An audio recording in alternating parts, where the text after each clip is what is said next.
Tehran has pushed back hard, and this time the message is blunt. Iran's Foreign Minister Seyed Abbas Araghchi has directly challenged Lebanon's leadership narrative, flipping the blame debate and questioning who is really responsible for Lebanon's ongoing crisis. This is not just a rebuttal, it's a sharp diplomatic escalation. Based on Mr. Aoun's comments, one would think it's Iran that has occupied 1/5 of Lebanon, displaced 1/4 of Lebanese, and bombing his country on a daily basis. Araghchi's response targets the core of President Joseph Aoun's claims, rejecting the idea that Iran is driving instability. Instead, Tehran is signaling that external military pressure and long-standing regional conflict are being ignored in Beirut's political messaging. The tone is firm, the intent unmistakable. Had Lebanon been bargaining chip for Iran, we'd have a deal long ago.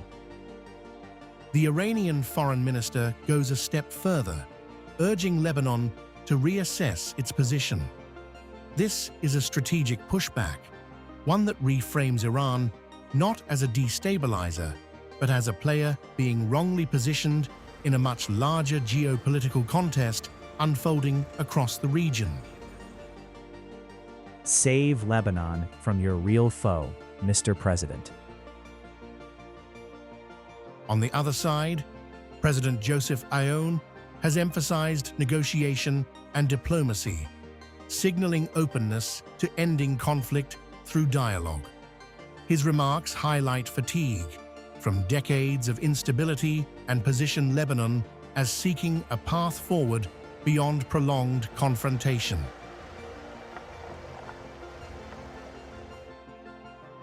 We are ready, we are willing, we are committed to negotiations to end the war. If you are not, you will never live in peace, safety, and security.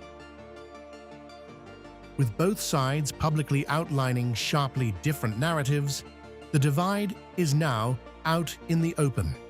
Tehran is countering accusations with strategic clarity, while Beirut is pushing for diplomatic resolution, leaving the region watching closely as this political exchange intensifies.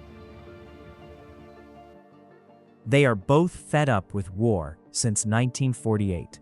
This is a huge opportunity, and they both have to choose war or diplomacy.